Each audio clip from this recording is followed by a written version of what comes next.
G'day and welcome to Cast Off with Confidence. I'm Jackie Parry and it's good to have your company. Today I'm super excited to welcome Liesbet Collaert. Liesbet is a fellow sailor, but before I introduce a bit more about today's guest, I just want to show a bit of gratitude for our supporters for this show, and this episode is brought to you by Pentenius Yacht Insurance. Now, with a somewhat international flavour, Liesbet is in Massachusetts, I'm in Australia, I'm originally from the UK, and Liesbet is from Belgium originally. So we're going to have to see how we go with our connections today. Liesbet was born in Belgium, as I say, but she calls herself a world citizen. And it's going to be a cracker of a chat because she admits herself to being someone who never thinks before she speaks. Travel is her passion, and she's been a successful nomad for about 20 years. She's a teacher, she adores pets, and she captures their traveling life beautifully in her memoir. Yes, she's an author too. Plunge, One Woman's Pursuit of a Life Less Ordinary. It's a riveting read, and when you read that book, you will find out that she's a free-spirited woman who jumps headfirst into sailing adventures with her new husband, Ben, and his 2 dogs.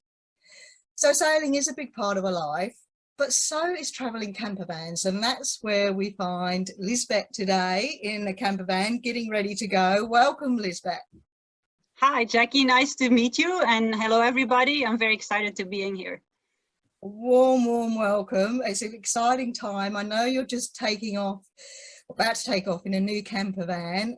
Are you ready? Mentally, I'm very ready. Physically, I'm a little exhausted because we've been preparing this new rig, and I don't know whether you know or not, but because of COVID, it was very hard for us to find a pickup truck, which we wanted to get, and we then have a truck camper in the bed of that truck. And it took us literally 4 months to find this pickup truck. So that long we've been stuck here, and now for the last month, we've been preparing the setup to head west again and go to Mexico, hopefully again. And then eventually the big plan is to go to South America and have a multiple-year adventure there. Fantastic. So that's very exciting. So let's just touch on COVID without getting too political. There's enough of that around. That's been a hindrance. Are you free to go wherever you want over there in America? In the United States, we are, yes. And we actually spent this past February and March in Mexico as well. So we were able to cross the border. And to be honest, without getting too political, it was actually we felt much safer in Baja California than we did in the southern states of the United States. So we are free to travel within this country. And to add a little bit to that, I actually managed to go to Belgium for the first time in 3 years in July, this past July. And we had our tickets booked, but they were refundable. And I was really, really lucky because in Belgium, depending on the color code of the country, you can come to the country or you have to quarantine, and all the rules just depend on the color of the country you're coming from. Now, as a Belgian, I was welcome and I could go regardless. But if you only go for a couple of weeks and you have to quarantine for 2 weeks, that would have been a little bit hard. So we very, very lucked out. Like I went the end of June and they had just declared the United States green or orange. So luckily for me, I could go and basically just see my family and friends again. And I am vaccinated and we follow the rules and all that stuff. And I needed a COVID test negative to get back to the United States. So luckily I got that trip in, because now it's much harder for Americans or people coming from America to visit Europe again. So I'm very happy that all that worked out, because it's been challenging for us too. Like last year when COVID first started, we were living in our van in Florida over the winter because we tried to find warmer places for the winter. And it got really, really difficult because it was the beginning stages. Nobody really knew what was going on. So we actually felt like we needed a solution. And we ended up spending 6 months last spring, summer and fall at my in-laws, where we are now in Massachusetts. It has impacted us, but because we are pretty flexible and we live in a van, or we lived in a van and now we're going to live in a truck camper, we are still relatively free. Yeah, That's good. As someone who is aching to get to the UK to see my family, I'm a little bit jealous. But anyway, that's another story. Well done. Yeah, and I getting to know see them. Australia and UK have been very strict, and that's probably why your numbers are low and it's relatively safe probably within the country. But I am very aware about the restrictions in your country. If you have family abroad, it's definitely super hard. Yeah, very hard. It's affects you more than you think it will. It's a difficult time, and we ourselves are in rural New South Wales, and we're feeling pretty good about everything. Sydney is a few hours away, but yesterday we have 3 local cases now, which we did expect. Myself, my husband are vaccinated too, and just something we've got to ride out, and hopefully things will improve soon.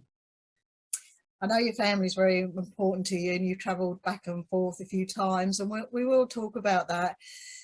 You talked about, for just where you are at the moment, you just talked about getting your rig ready. And for me, a camper van and sailing have got a lot of similarities. Do you find that? Yes and no. On a sailboat, it's more life or death situations where you really want to stay on top of things. And I am very fortunate. I have a husband who is very meticulous about things, and he would pretty much deal with the problems before they appear. And that habit he also has with our campers. So it's always, in tip-top shape, and we always maintain our vehicles really well. And I often joke that when we sell our boats or our campers, they're in better shape than they ever were. And then of course they're all clean and stuff too, that you sometimes wonder, like, what? Not that I don't clean, but it's like you make everything spick and span before you sell it. And you sometimes wonder, well, maybe we should just add a year to it now that everything is up to date and done. But so one of the things that we have noticed is the material on boats, the stainless steel, is just of much better quality than on camper vans and on RVs. So there's been some, grudging and, grumbling around of not finding good shape and good material parts. Things seem to break a little bit quicker on camper vans too, because they're usually not built of materials that are as sturdy and as weatherproof.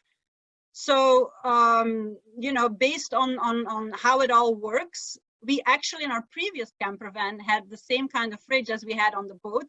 I mean, the previous camper van we had was very special. It was a unique van made in Europe, and it basically was awesome. The reason we actually sold it is because it wasn't really suited to go to South America. It was 15 years old. Things would need replacing, can't find parts there. So just to get that out of the way, that's why we switched gears. The space on the boat was always more. But one of the things that we say when we're living in a camper is we can live outside. And that, to circle back to a previous answer I had, is that's why we want to go to places where it's warm. Because people say, oh, it's only 19 feet, how can you live in it? But the idea is that we get away from each other sometimes, and we can go for hikes with our dog, we can sit outside, like the world is our yard. When you have a camper van, you don't have to get in a dinghy that might be a little stubborn to start. You can just open your door. And to me, that's one of the nice things about living in a camper, is you open the door and you can step outside and go wherever you want. Yeah, I agree. That's an interesting subject you raised there with the quality of the inside of camper vans, because Noel and I, my husband Noel and I, we always comment that camper vans, especially in Australia, are so expensive, yet you couldn't go around the world on an ocean on one. I know they're not made for it, but the quality and the strength of stuff, a boat of a similar size is made often to cross oceans and is vastly less money. I know other differences come into it. As you say, it's a bit more life and death. It seems a big distance apart with the prices of what the vehicle actually does. And maintenance is a huge part. Make my heart swell when you talk about preventative and maintenance of things. I'm a bit of a safety nerd and into having procedures and maintenance. So when you talk about preventative maintenance, that's I think that's really great. Yeah. With both of you getting on a boat, we'll talk about the journey and how you got there. What about sailing experience? If you've just jumped on a boat, did you guys know about navigation and tides and all of that? Well, my husband does the sailor. I'm the traveler. That's how I always differentiate us. But he sailed as a kid, and he learned it more in depth in the Bay area in San Francisco Bay before I met him. And he was doing courses. He was even teaching sailing there, and he was doing the beer can races, and he was on the water whenever he could, really. So it was really a passion of his. It was definitely not a passion of mine, because as you might have read, I get seasick too. Actually, I get car sick. I get any sick, you know. So a boat is really pushing it. But ever since I've traveled, you know, when I was younger backpacking, I would go snorkeling and I would be on boats, and I just swore to myself, I'm not going to let the seasickness ruin my experience, you know. And I often joke to people that I would see the fish from in the boat from above, because I'd be vomiting, and then the fish would eat the pieces, and I got to see all the fish as well without having to be in the water. I'm sorry, that might be a little bit too much detail. It's good. But anyway, so back to experience. So when I met Mark, I had 0.00 experience. He gave me books like those, you know, instruction books to read, but obviously I learned more by doing it. And I pretty much learned everything from him. So based on navigation, I had no clue, I had no idea. But by being on the water first in San Francisco Bay, well, they say if you learn to sail in the Bay Area, it's actually a good place because the wind is consistent, you know. But anyway, I learned it, some of it there. But then, as you might have read in the book, that first sailing adventure didn't last very long. So I got a second chance on Erie. And when we bought our boat when we bought Erie in Annapolis, Maryland, we on purpose decided to go down the Intracoastal Waterway. I don't know whether you're familiar with that. It's called the ICW, and it's pretty much channeled and flat all the way down from where we started in the Bay, Annapolis Bay, to the Chesapeake Bay to Florida. And we did that on purpose because the boat was new to us, and for me to learn more about navigation and steer the boat and stay in the, you know, learn about whatever there needs to be known in the channel. So it's definitely very different to be in protected waters compared to on the ocean. But yeah, so Mark had a lot of experience, luckily. I mean, that's the reason why I went sailing, is because it was his idea, honestly. And then I had 0, but I learned as we went, and I had a very good teacher. Yes, yeah, very lucky. I had a similar start and a very good teacher. We're lucky to have that. And just for those listening, the ICW, the Intracoastal Waterway, is part of the Great Loop, which goes up the eastern seaboard of the States and then inland through the Great Lakes, places like Lake Superior. Well, there's a couple of different routes, but the Great Loop is westerly through the Great Lakes and then down the Mississippi and the Ohio. And I know all this because I've done the Great Loop, and it was a marvelous trip. And I think that's very wise, starting off on a boat and learning in calm waters. That's a great way to start. And San Francisco Bay, which Noel and I have also sailed out of, we bought our second sailboat there. If you could sail there, you could sail anywhere, because not only are the big wind shifts, but big tides and big overruns when you want to get out under that glorious bridge there. So that was a good training ground. Right, and we also chose for the Intracoastal because our dogs did not like the first boat we had, which was a monohull, and then Erie, which we purchased in Annapolis, was a catamaran. So also for them to just get used to the boat and get settled, which they love the cat way more than the monohull. But that was just another reason, because it was just better for the dogs to start out that way and get them used to sailing again on a different vessel. And anyway, that's just another reason. Yeah, I did read about that. I'm only halfway through your book, annoyingly. I just ran out of time, but I'm absolutely loving it. And your honesty it's actually infectious. You're like, what is she going to admit to next? Really good. It does make some people uncomfortable. It does make some. I have had some comments about people that, I mean, that they're, well, like in person, when I meet them sometimes, they would say like, yeah. But also, and I mean, I don't know, like, and, you know, Americans are a little bit different than Europeans and other parts in the world. I feel also from meeting people, sometimes it's a little difficult to like, it's too much information, or they don't, it's I don't know, it's personal, but that's what a memoir is about. So, I mean, I mentioned, I see that in conversations I have with people too, you know, it's pretty much on the surface a lot of times in the States until you start to get to know people a little bit better. So maybe that's a little bit reflected in all my experiences and the reactions too. But most people, they find it a big bonus, and it gets big points apparently for being so. Absolutely. Like as a reviewer says, like refreshingly honest. That's the one I prefer above brutally honest. But I guess they're both good, good definitions. I think receive them with a big heart with what you're doing, because that's what you want, and that's what's going to help people. Maybe if they want to go into this life or just escape for a while, you want that honesty. So it's those comments, I think, just enjoy them, because it certainly doesn't make me uncomfortable. It makes me so intrigued, and it's really does pull you in. And I'm glad. Yeah, we have friends, having traveled a fair bit ourselves. Some of our friends, we find Europeans are a bit more to the point, and don't waste words, and honest. And we have lovely Dutch friends, and you reminded me a bit of them. We say, "Good day, how are you?" And they're like, "Well, we're fine. Why do you keep asking that? Just, you know, get on with the conversation." But nicely, you know, it's a lovely relationship, and it's lovely to have that diversity. So just embrace it. And with that honesty, you talk about, you know, the dogs, a bit of a heartbreaking story as that goes on, just general life, not too horrific. But so you started on a monohull. I want to know, I know you switched from that, and after the monohull you went to a camper van for a while and then on to a catamaran. But with your experience on that monohull, how did that shape your experience on the catamaran? What did you learn from that or take from that? Well, first, the seasickness again. I was much less seasick on the catamaran. When we had the monohull, honestly, like we worked on it, I think 5 months before we left. And I was still very much in love with Mark, and I was open to learning everything, even about engines and electrical stuff and anything. And I was just embracing it all. But I'm not very interested in that stuff. So if I've learned anything, I was still like the great assistant to Mark on the catamaran. But I was a little more honest that I didn't need to know the nitty gritty detail of how everything worked.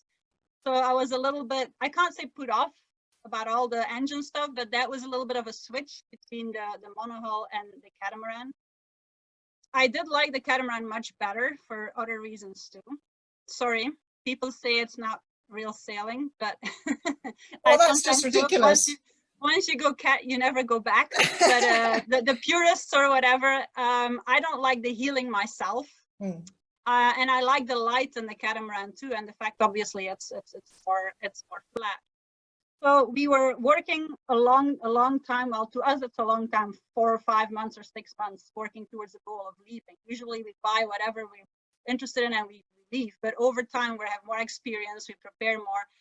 But what I learned then on the catamaran was, you know, you don't need the boat to be perfect to go sailing. So what we did with the catamaran is we got it ready for us to live on. Like all the systems had to work, obviously the sails had to work, it all had to be in tip-top shape to get going. But then anything we required extra, like a wind generator, we put that on in the Dominican Republic, solar panels we put on while we sailed along the ICW. And as we went, we improved the boat to the way we wanted it, to our specifications or our comfort level. So getting that boat ready took about 3 months, I believe, a month in the boatyard and then 2 months while we're on the water. So okay. That is definitely one thing I learned from that transition of the two different boats. So why would it take less time for a catamaran to prepare a catamaran, do you think? What's the difference? So it's not necessarily takes less time. It's that we feel that I mean, I cannot say whether a monohull or a catamaran takes more time. It can take the same time. It depends what shape the boat is in. But what I was getting at with that was just the mental state. Like the first time when we had the monohull, we wanted it to have everything we needed, which was not a lot, but and also that boat was 25 years old instead of, you know, the catamaran was, I don't know, like 15 years old or something like that. And on the monohull, we were taking out, you know, hatches, and we were like, you know, fiber, like we were we're drilling the map, making them bigger. We were doing some serious projects there that might not have been necessary.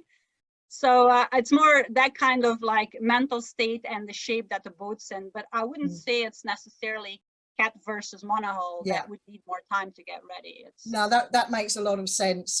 We came to the conclusion that we had a list, and it was getting the boat to a seaworthy and safe state and ourselves, and then going, because that list never ends on a boat. And traveling, you knock a few things off and you add a few more, and it's about getting going and doing it on the way. So I can understand what you mean about the headspace. Yeah. So thinking about that, there's a difference between campers and boats. Like, actually, I think our list will be finished by the time we leave here.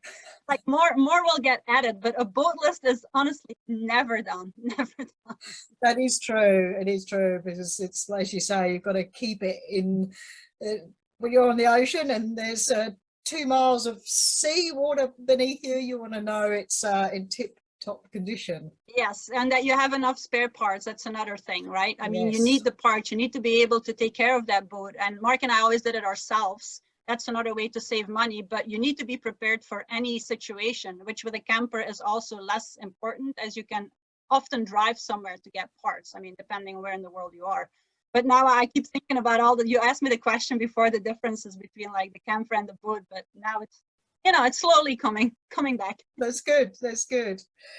And part of traveling, and what people are often interested in, and I know you're asked this, I'm asked this a lot, is how you do it financially. And I can see you've addressed that many times in your blog, your phenomenal writing, all the articles in all the magazines.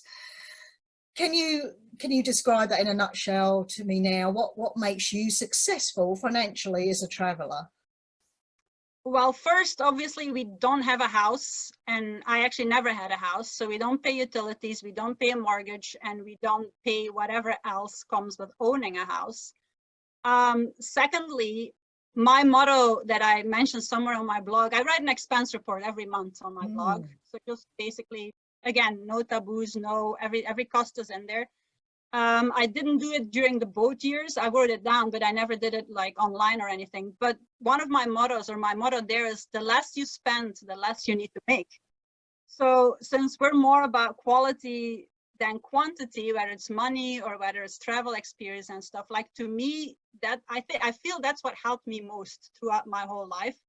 Now, I often think we should splurge ourselves a little more. We should enjoy life a little more. I know it's weird coming out of my mouth, but we have enough stress, and we have, we basically have a life. It's a lifestyle what we're doing. We got a lot of things going on. But one of the reasons also why I can still go is because we barely spend any money and we stick to the essentials. Like our biggest category is like always our vehicle, whether it's the boat or the camper, or that's the highest cost. So we need to maintain that. That's very important. And then, of course, groceries, but everything else it's basically up to you, in my opinion. But every person themselves need to figure out what their priorities are. And for me, travel has always, as long as I can remember, been a priority. My pocket money from my parents, I saved to go travel. When I worked as a teacher, I tried to save as much as possible to go travel. So it's mainly, in my opinion, an attitude. And I don't want to take away, I know if you have children, you have that cost, and I know that there's a lot of factors there, but I think the root is definitely with the individual themselves and what they find important. So yes. Does that make sense? That makes perfect sense, and I'm nodding. I can feel myself nodding, because I agree. There is no definitive answer, and you doing your costings for each month on your blog. And which blog is that one on for people to look at? It's Roaming About. It's called Roaming About. So roamingabout.com. Roaming About, and I'll include this on our website, all the links. But I was gonna say, while we were on the boat, I think our average. So we were on the boat for 8 years, and our average cost per year was between $12,000 and $20,000 US. So we pretty much hauled out once a year, because we had, sail drives on our catamaran, and they needed to get hauled out to be able to service them. We always put new bottom paint on, and even then, bottom paint is super expensive, but even then, 2 months back in the water, and we were down there, scraping, first algae and stuff, and then barnacles again. So pretty much between the 12 and the 20,000 a year, that was our cost while we're on the water. Ever since we left the boat, so we've been house and pet sitting, which means we stayed in other people's houses to care the animals, free exchange. We would provide our services, but so we didn't pay, they didn't pay us because we had electricity and water, you know, and animals around us. But ever since we left the boat, our average is about 16,000 a year that we spend US dollars, which is about $1,300 a month for 2 people, and then now an adult dog. Yeah. It's an interesting exercise, and people looking at you putting down expensive is a great help, but it does come down to the individual. For example, when Noel and I first started sailing on our very simple boat, we rarely ate out. I cut our hair. That's just 2 small examples, but having that weaved throughout our whole existence, that we coped, we used our skills to maintain the boat, and didn't splurge very much on us. Occasionally we did, and it is absolutely about attitude and having the right skills. So I totally agree with you. Yeah, we have to wait to splurge until we're back in Mexico and we can have the street tacos for $1.50 a piece. Yes, and they're wonderful mojitos. Yes, yeah, we know them. So that's one part of traveling, you know, the financial side of it. And the other side is family. And you've mentioned you've been back to Belgium, and through your book you talk about going back home, and you talk about your wanderlust and how your parents don't have a wanderlust, much like mine. You grew up with your dad being in the Navy, so he's done some traveling with work, but now they enjoy their home comforts, whereas you're still got this urge to keep going. And you've done some research and found there's a wanderlust gene that you think you may have. Yeah, I did stumble across that when I was trying to figure out where the nomadic vibe or blood or whatever came from. I don't really know much else. I don't even remember the name of that gene. I think I wrote it down. Yeah, I've got it here somewhere. I actually sometimes compare it to an addiction too, like the traveling, but I mean, is it not? I mean, the itchy feet is definitely something that's ingrained in me, but honestly, I still don't really know where I came from. Yeah, I have no idea. I wonder with me, if it's looking at my parents, if it's because they didn't travel, I feel like, not I should, because I want to, but you know, it's just having that difference maybe. And that gene, for anyone that's interested, because I was a bit fascinated for this, it's DRD4-7R. So not very romantic, but there you go. And how are your parents now? How do they feel about that you're still in America and you're traveling still? Well, the thing is, they got used to this years ago. I mean, I've been doing this since 2003. So what is that, like 18 years, a little bit over 18 years now, because I left beginning of July of that year. My parents, I don't know, maybe that's a typical European or Northern European thing too, but they don't show a lot of emotions. So hard to say, you know, how they feel about it, but they're definitely used to it, and they embrace me trying to come home or once a year, which now it's been now it's not long, but before it was longer than that. But I used to try to go to Belgium once a year, or once every other year. And then when we first started sailing, and even our previous camper in 2004, they came and visited me probably about once a year. But if I'm seasick, my mom is 100 times worse. So visiting the boat did not happen often. You know, she even got sick in a plane.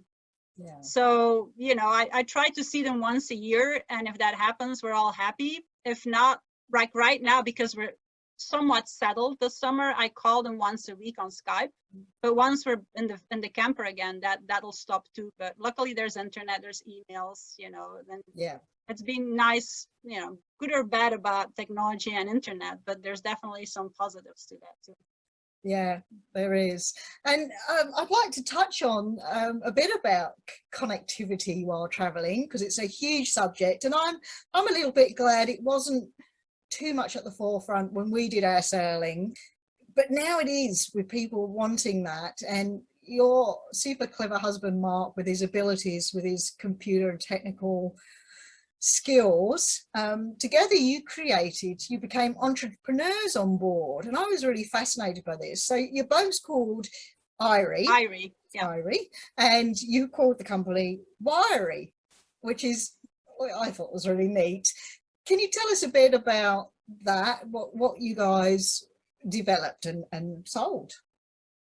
Yeah, so again, even me being a nomad, it's all originates in the same place. Like something happens coincidentally and that turns into something else. We started very small with something and then end up, we say we're going to sail to the Bahamas, we end up in Tahiti. We say we're going to drive to Mexico, we end up in Panama. We say, we'd like to actually create a product for ourselves because it's tiring to just get the computer in the backpack, get in the dinghy, get it all splashed, find an internet cafe or a bar, a restaurant, manage to get the code somehow, have it work. I know people who've sailed in the, early 2000s know exactly what I'm talking about. It was a major hassle to be able to get online. And the only things you wanted to access while you were online was the weather and staying connected with friends and family. That was pretty much it back in the day. Yeah. So what happened was that my husband back in St. Martin, he was visiting mega yachts to help him out with networking problems. And they had systems to get online, but it was all very complicated, so complicated that nobody really knew how to use them. Not nobody, but you had to be a network engineer to understand how it worked. And one day we came home from being on shore, not being able to do everything we wanted to do. I was also writing a blog. So we came home and we talked about, I said, like, how annoying is it to always have to go to shore? And my husband said, well, there are systems that you can actually connect to from your boat. I'm like, why did you never tell me this before? But then the problem was they were super expensive. Based on him, they were not marine grade, so the quality was not really good, and it was really hard to understand the systems and use them. So we talked about it a little bit, and I guess one thing led to the other, and he said, I can try to put something together. So that's actually how it started. So he just researched components and built a product with the best marine products, all off-the-shelf parts in the beginning, and then built our own system. And so then all of a sudden, believe it or not, but hey, we had internet from the boat. It was with a USB cable still back then. And friends were like, why do you have it? How can you have internet on the boat? Like, what's going on? Or they're like, what is that little thing, sticking up your shroud or wind generator? And they wanted it. So I'm first thinking like, well, just build it yourself kind of thing if you wanted it. But Mark was like, well, I know where to get the parts. St. Martin doesn't have import duty. We can order some. So we ordered parts. And he built them and we went to a cruisers meeting. They all sold within a week. And then we needed a name, which, I'm not good with names, but I did come up with the Wiry because Irie means it's all good. And then Wiry, the W, Wi-Fi, that's all good, Yeah, sure. smart, it's good. So then, but one thing led to another, Jackie, and it was like, geez, it's like writing this book. You start with one thing and it just blows up. It's so much work. So, and then it just starts, you needed a logo, and then you needed a website. And then we're like, well, if we have a website with all the information, because we had flyers, but if you have a website, then why not try to sell it on the website? So then you have to learn all that. You have to, how to process credit cards. And just one thing led to another. Mark's brother, who lives here in the States, he was out of a job back then, and has the same background as Mark. So he got involved. And then long story short, the product evolved over time with the technology, and Mark and I in the Caribbean would build them on our boat and sell them all through the Caribbean. But once we left to the Pacific, we were not involved in the producing and selling it off the boat anymore. It was all just done by his brother here. So the shipping and the building was done here. So, and over time it became a wireless product. And then our last product line basically combined Wi-Fi and data connection. So at the press of a button, so Mark also developed the interface, and he actually developed a product too with a company in China, had to go back and forth. But the press of a button, people who had our product could just change and choose whether they use the free Wi-Fi of the marina or a signal they could, or if that was not possible, you needed a SIM card internationally, or anywhere, but you needed different SIM cards depending on the country, and then just, use the cell data if that was the easier way to get online. Whew. Well, that's huge. I the amount of work that goes into all that setting up, as someone who set up a company, and what it leads to, and how you have to pull everything together, is you really cannot understand the complexity and the amount of work and passion and drive you got to have to not only set it up but keep that momentum going. And Yeah. so doing that all on a boat is a pretty amazing achievement. Then writing, because that's a whole nother area, that's another job, another setup. You know, not only have you got to have the desire, the skill, you need the equipment, you need the connections, and then you have to build your relationships with magazine. Most of us sort of have to work pretty hard before we're published and get known and build that momentum. And not only is it the written word, it's the photography, it's the captions. There's a lot that comes into it. And so that, you've been writing a lot, you've got an extraordinary amount of published articles in magazines, and they make great reads with your honesty coming through once again. But I want to talk as well about becoming an author, because that's, as someone that started off self-published myself as well, it's huge. How did you get drawn into that? Tell me a bit more about your writing and your book process. All right. Well, writing is much easier than starting a company. Yeah, That, I'd agree with that. first of all, you don't have the customers. You don't have to. I mean, you do keep improving, but there's not really that much technology that you have to figure out. And also the expectations of people. Sorry to just circle back a little bit, but it was just funny because we sometimes had to run the company on 2G. If anybody even remembers what that was like. Yes. Like in French Polynesia is 2G, and all we wanted to, our product luckily helped to see whether there was any hurricanes. But we had customers who were kind of mad because they couldn't stream Netflix. So just the progress and how all that developed over those 9 years we ran this company, it's massive, right? But anyway, back to the writing. So my native language is Dutch. And English is not really a national language in our country. We have 3 languages: Dutch, French, and German. That always amazes me about Belgium. Sorry, it's such a small country, and you have these diversity. Sorry, carry on. Yeah, but as you travel, English is is the main language, and then obviously being married to an American and all that. So English, after a few years into me using the language, actually became the more comfortable language to me too. So I'm just talking about this because I've been writing a diary ever since I was 14. Wow. So that's a long time. And that was always in Dutch. And recently I switched that to English too. But the fact is, while I was on the boat, and I think it was around 2007 in St. Martin as well, I started writing in English. My blog was already in English. And I think the first articles I ever wrote had to do with us. So we had 2 dogs on board too when we left the United States. And 1 dog was left when we're in the Eastern Caribbean. And I kept hearing from people that they'd love to travel with their dogs, but how the hell could you get to, the ex-UK, because the rules were very strict. So Mark and I had done it with our dog Darwin by following the rules, by lots of work to like contacting the governments. And anyway, long story short, I think the first 2 articles I wrote was about how to travel with your dog in the Eastern Caribbean. And it was published in Caribbean Compass.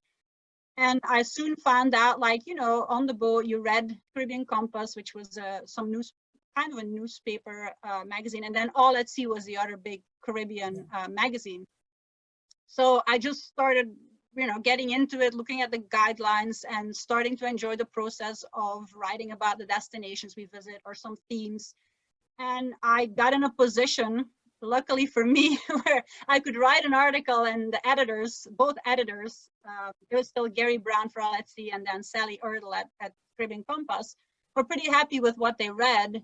So that's probably why I got, that's how I got started with getting articles published, was in those 2 magazines. And then it branched out to, different, more well-known magazines. And honestly, writing comes very easy to me, and luckily also in English. I would never write and would never, use proofreaders or editors or anything with my stories, except at the end before, before it would get published. And lots of people who are also international and who English is not their first language, they would tell me, "You're so lucky. You have a husband who speaks English and writes English." And I'm like, not this one. I mean, it's fine, but I'm the one, proofreading the manuals for the wiry, and I'm the one correcting his English at this point. So anyway, funny little side story, but it was pretty much a one-woman job until obviously, it's gonna get edited and proofread by the magazine editors. Yeah. So does that answer the question? Yeah, absolutely. And you've been in a, as I said before, a vast array of magazines, which is quite an accomplishment. And I'm a little bit jealous it comes easy to you. It's something it's got easier over the years, but something I have to work at. And so then you've progressed into pulling your stories together and creating this glorious book, Plunge, which is available, well, we'll put the links on, but I know it's on Amazon. And I was struck by, it's been less than a year since you published, and the amount of reviews you have in that short time. Not to say it wasn't deserving, but it's so hard to be seen these days because everyone can publish relatively easy nowadays, but so it's hard to be seen. So you have a lot of reviews in a short time, a lot of good reviews. But how did you find the process of, you've written your book, which is work. It is a big thing to do, and to keep that flow and to construct a story that just leads you forward. But then when you have your product, there's still more to do. So how did you find that, and how did you do to get it out there?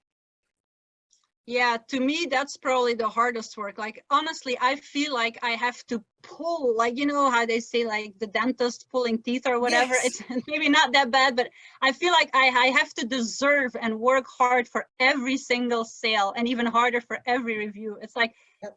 You don't really want to keep pushing, but it's almost like you have to, because, sure, people who know you will buy your book, but how do you go beyond that? Yeah. Right? And then how do you get them to leave a review? Because I found not everybody is comfortable writing, either sharing the opinion about the book or writing something up that's public.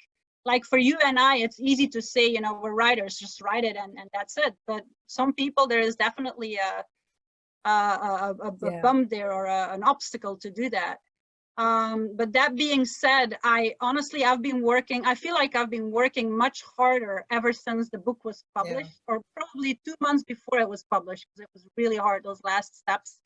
But, the writing is the easy part. And when people told me that before, I would never believe it. Like, it's like those old salts saying the Bahamas is the best cruising destination. You don't believe it. It's so close to the States, Writing's the easy part, really. Then, why do people say it's hard to publish a book if writing is so easy? But obviously there are many, many steps, and just like starting a business, I guess writing a book is a little similar to that. Yeah. And Mark and I, we are pretty much on our own everywhere. So we do a lot of research. We have to figure it all out. And the thing that makes my book stand out, in my opinion, is because I also have a little bit of a different approach. Like, it's very different than my blog and my article, in the way of how it's written and how I pull the reader in and want him to come with me on this ride. And that's why I wrote it in the present tense, which is not often done in memoirs, because memoirs are usually reflections of life, and it's seen from the author's point of view, knowing what he or she already knows by the end of the story, and then but I really wanted to experience it myself again, and I wanted the reader to experience whatever happened to us too, because our life is just, I don't know, so many things happen that you wouldn't just believe. Yes, I do. In a way, as you might find out later in the book too. I don't want to put any spoilers out. No, spoil it. We might have to talk again, but I know I can understand. I like, as well as supporting people on the water, I also support riders and help where I can. And that is a bit of advice that I'm not popular in saying. You're writing a book, you haven't got to the hard bit now. And that's not to put people off, it's to prepare them, because it is hard, and to keep the momentum going is difficult. And I want to pick up on something you said about people say you're so lucky, and it's something you've written about, and it's something very close to my heart. People look at us and say, you are so lucky. And I have the same reaction as you. luck has very little to do with it. So if you'd like to tell us your thoughts on that. Well, you obviously touched on something here. So lucky is winning the lottery and getting $1 million just falling on your head. I think that's pretty lucky. I mean, lucky also can have to do with your genes. If you're born with health, if you're born with bad genes, or I mean, there are many situations, if I really think about it, that luck actually could have something to do with it. But once again, just to circle back to how people can save money and not spend a lot of money, it's a little similar to that. So many things in life that happen, or that, you know, that happen, I guess, is because you as a person decide you want A or B, or you just, you know, you just go for it. And if it's your passion, call it passion. We are so passionate, you know, or call it, I don't know, you're so flexible, or, you know, you're so open-minded, or you're so honest, or I mean, those things, sure, I can live with, but you're so lucky. You know, as I write in my book, I find the lucky part is where you were born, right? That is definitely lucky. Probably your first years of life too, how you're raised, that might be lucky too. But once you're an adult, you have your own future in your hands. It's your destiny, and you do have some say in this. You do. And it's just based on your priorities and your passion and what you want in life. And sure, it might be expensive, but if it's really what you want, then you make it happen. You work towards it, you save, I mean, there's so many examples of what people would like to do in life, and there are ways to get there as long as those goals are realistic. And I guess for me, to be honest, being a nomad was never my goal. It just happened. But hey, I'm liking it. So, you know, I'm gonna do whatever I need to do to keep living this lifestyle. That's right. Yeah, you can tell we're in total agreement of it. And I think when people, maybe it's because how we portray a lot of our life is we're happy because we're doing what we want, and then maybe it looks easy, but it's not. It's not easy. We work hard. We work hard, and maybe we just don't talk about that as much. And we have our difficulties, and you and I both have talked about them in our memoirs, and we, like everyone else, have hurdles and challenges we have to overcome, and it's just part of life. Yeah, and those challenges and difficulties, they're in a way they're different than people who are not living on boats or in campers, but many of those challenges are also similar, which is why, like a memoir in you and in my situation, many people will be able to relate to this. Not necessarily the being on the water, but the being in a relationship, or or your health, or I don't know, what you eat, or I mean, there's so many things that we have in common with other women or other people, that there's definitely always something to touch upon. But the whole thing about lucky too, like I have people tell me that I'm so lucky that my book is doing as well as it is. And I'm thinking to myself, and these are other writers sometimes telling me this. And I'm like, it's so much work. It's, you know, this doesn't come easy, right? I've been building on connections and being on social media and my blog and responding and being very communicative and building my, I don't know, I won't call it platform. I don't like all these terms, but just my community. And then you have people who just publish a book and they're telling me, so tell me, you know, what are you using to get publicity? And just give me all the ins and, you know, and you know, promote this for me and do that for me, which I'm happy to do, don't get me wrong. But it's just, it's not that easy. It's not easy to get where we are, which with whatever we've done, with the sailing for that long, with the business, with the book, you know, with training our dogs, just to give another example. You know, people always tell us, your dogs are so well behaved. Well, they didn't come that way. I mean, I don't know. So I know. Maybe we're lucky. Maybe we're lucky with our dogs, you know, just to, you know. It's yes. You touch on community there, and I like that. Instead of using platforms, it's your community, and that's what this is about. Chatting today is a community of other sailors and other writers, and letting them know that it is possible and to do it. And we're here for support and giving tips and ideas, and being a successful author and being a successful nomad and making that transition. Let's say, let's keep it from land to boat life, if you can. the show's called Cast Off with Confidence. Can you distill down to a couple of sentences or what advice you'd give to people thinking about following the type of thing you and I have done to cast off with confidence? Well, I've touched on the passion before. I feel if you're passionate about something, and this is a cliche that you only live once, but seriously, you do only live once. And if if you're passionate about something and there's something you really want to do, you have to go for it. And I know I am totally aware of familiarity and comfort and luxuries and things you're used to. And you do have to expand your horizons to sometimes try new things or follow your passion. And I'm not taken away from the fact that people are a little scared of that.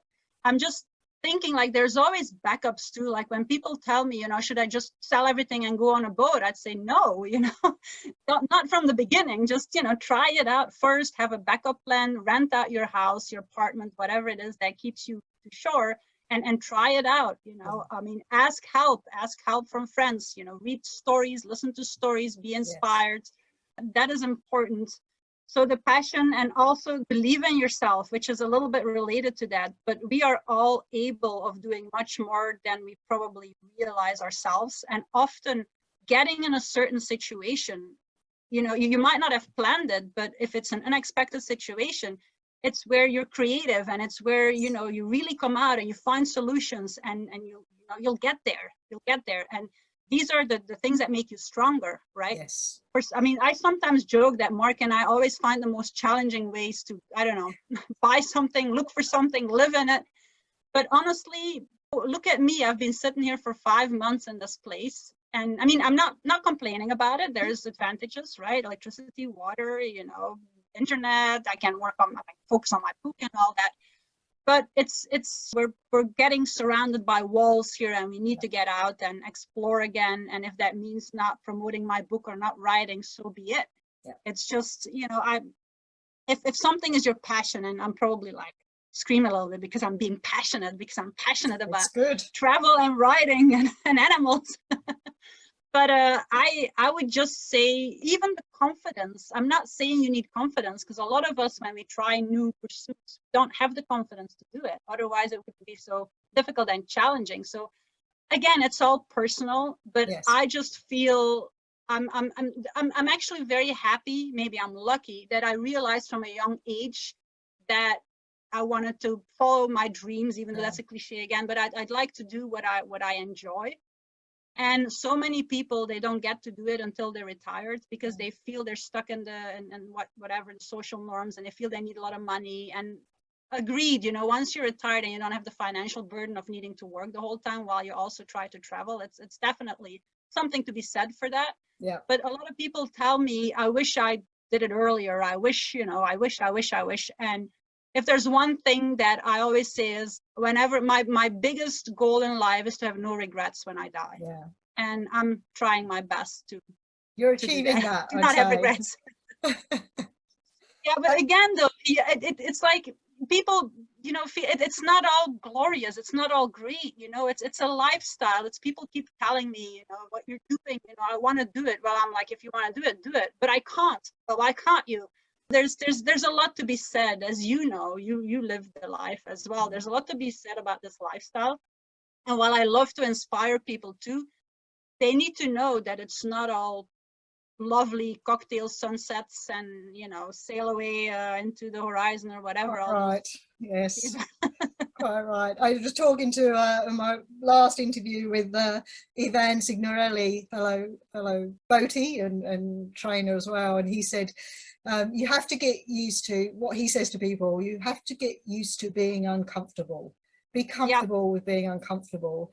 And to expand on that, what struck me about what you're saying, and what I think is that you and I think a lot of people who have pushed to do what we want, and when it's not been easy, is that we are uncomfortable with being uncomfortable, but we also are excited about that push, about that, I'm not sure if I can do it, but I've had the thoughts, I've got to now, whether I think I can or not, type thing. I mean, I love that. I put myself in all sorts of silly positions that terrify other people, but they actually terrify me too. But I kind of like that. Yeah. Yeah, well, it's a little bit similar to what I said, and it comes down to the scale or the balance or whatever you call it. You know, how much discomfort are you willing to take for an experience that you really want to have, right? How seasick do I want to get to cross an ocean? How uncomfortable do I want to get in an anchorage to really visit that particular island? So, I mean, you don't have the answers to that, obviously. And once you're in that situation, well, you kind of have to go all the way. And maybe that's part of an advantage of my impulsiveness. I might be fearful about it. I might not really want to do it, or something is keeping me. But hey, if you say if you get on that boat crossing the Pacific Ocean, there is no way back. You gotta ride it out. And That's it's with right. many things like that, right? If you jump in the water to go snorkel on a trip, you know, where are you gonna go? I mean, there's either the boat or the water. There's not really any other place where you could be comfortable at that moment. So sometimes I feel, like you said, I'm sometimes doing it on purpose to see what happens, but also because then I know it's gonna happen, right? If you don't try, it's not gonna happen. Yeah. So it's a little bit of having that attitude, I guess. Yeah, yeah. And that's not to say we aren't grateful. We may not believe in luck per se, but we both have a lot of gratitude. And Yes. I was reading about, you wrote a lovely piece on gratitude. Where does that come from as I get older? Is it maturity? Is it more time? And I feel like that as I get older, more gratitude, and I take moments to appreciate our new house we've built and my horses, and I know you've got that gratitude as well. Yeah, pressurized shower every day. Still, every day I take my shower. I'm totally grateful. No, it's just a small example, but it's I think true. that's And brilliant. I agree with you that it does come with age though, because I remember when I was younger, also you didn't think about health. You just did whatever you wanted and just hoped that it ended well. And luckily, most of those times it did end well. But now I honestly appreciate the small things. I might not say it all the time, but I think that's part of what makes us happy too, is that we can appreciate the things that are going well, or the things we're enjoying, or all these things, right? And a house, maybe one day I'll have a house and be grateful for that too. I think it's a good thing to be grateful, definitely. Oh, it's marvelous. And I just smiled when you talked about your shower, because I'm exactly the same. Having started off on a tiny boat, most of the time we didn't even have a shower on board, let alone a fridge. And now I have 2 showers in the house, and every time I'm in that shower, I'm grateful for it. Right, it beats jumping in the ocean in the salt water every time, cold or warm or whatever's going on, rinsing off with a sun shower. Yeah. Yeah, and in our campers too. I mean, we do like a military shower, or I think that's what it's called. Turn the water off. You just, you wet yourself, then you put some soap on, and then you rinse it back off. And when in the camper, honestly, we only shower every 2 days because we want to preserve water. Because the longer we can go, but with the water, the nicer, and the less we have to fill up. On the boat, it was easier because we collected rainwater, or we had big jugs to go get water. I'm gonna start wrapping up soon. I have so much more I want to touch on, but there's just a couple of things, and I think we'll have to have another chat down the line. Right now, you're getting ready to go in a few days, I believe. What's the plan? Is there a plan? What do you think? Is there a plan? Well, there is no plan other than a vague destination. We love the West Coast of the United States. Everything obviously is going to depend on COVID and our freedom to roam or wherever we can go. I'd say the idea is to spend some, if not all of the winter in Baja California again, in Mexico. And then at the same time, we're kind of keeping an eye on South America. And whenever we feel it's safe there, or they accept visitors, and I mean, like I tell people too, like, what's the use of going that far down if you can't see Machu Picchu, or they're not allowing you in museums or restaurants? Or it's all going to be depending on that. But it's safe to say that our next adventure is going to be South America, because that's why we got this set up, to finally make it happen. We've been talking about this for a while, but it all starts like when Mark said, when we sold Zesty, when I suggested that, he's like, well, at least it'll put some fire under our bums to change gears and finally start planning or prepping to go to South America, which we're now at that point. We have our rig. Now it's just a matter of when, it's not if, it's when. Good. Yeah, that's exciting. You've shared so much with us today, and I've had the best time. I want to chat again down the line, but is there something today, if you were sitting here, that I should have asked you? Yeah, I mean, maybe one thing would be, how do you deal with friendships?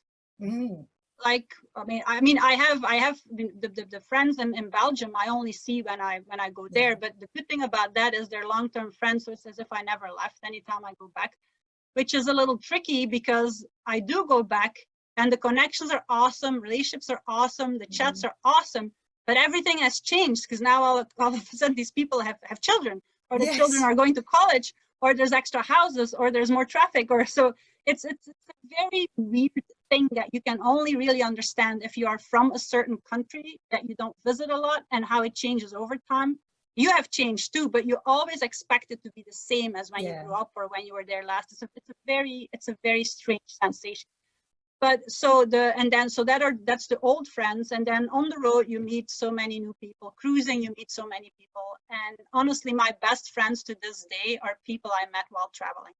So I have my best friend met sailing. She lives in Grenada right now, so I'm very much in touch with her.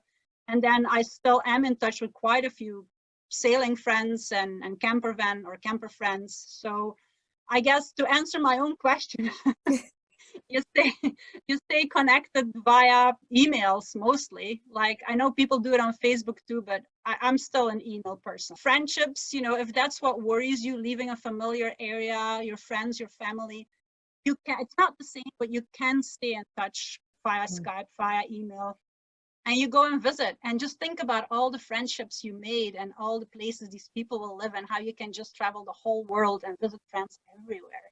Isn't that awesome? Yeah, that's a really good question you've asked yourself there, and and a good answer, because we have exactly the same thing, and I would agree that our closer friends are ones that are far away and that have done the same thing. We've met on the road, and we called it a life of goodbyes, because you're sailing, you meet and then part and meet and part, and it was a life of goodbyes, and you had to not take that on. You just had to sort of take it as part of it, otherwise it could get a bit heavy, and people we met did find that. And the other thing we found, if you found this, that when you meet people on the road, you don't have time to nurture and grow that relationship slowly. You dive straight in because it's there right now. You don't know what's happening tomorrow, and friendships happen faster. Yes, yeah, I totally agree with that. And I know we have to close off, but I was just thinking back, like when we were in Baja California, Mark and I, we met the Spanish guy who took his van into Mexico and is traveling around the world. So he found out about my book, and he bought an ebook online, and he started reading it. And we had barely met. So every evening when we would hang out for a drink, he would have read more pages, and soon enough he knew so much about us while we knew nothing about him. So that was kind of an interesting thing. So basically, if you really want somebody to know you, write a book, and then give that book to the first you're meeting, or sell it to them, and there you go. That is a good point. Liesbet, I have had just a wonderful time chatting with you today, and talking of friends, I feel like I have a new friend, and I think we're certainly kindred spirits. You do. That's lovely. And I think we'll sign off now, and we wish you, well, I won't say fair winds, I wish you smooth roads. All right. Thank you so much, Jackie. It was very nice meeting you, having the chat. And I agree, we should do this another time. We have a lot in common and many interesting topics to discuss. So thank you so much for having me tonight. And I wish you well too with all your pursuits with the horses and the house and everything else that you are passionate about. Thanks, Liesbet. That was Liesbet Collaert with us today on Casting Off for Confidence. Go over to Sistership Training for more details of where you can contact Liesbet, where you can buy her book. I can't recommend it enough, and all her blogs, and you'll be able to follow what she gets up to next. I wish you safe sailing.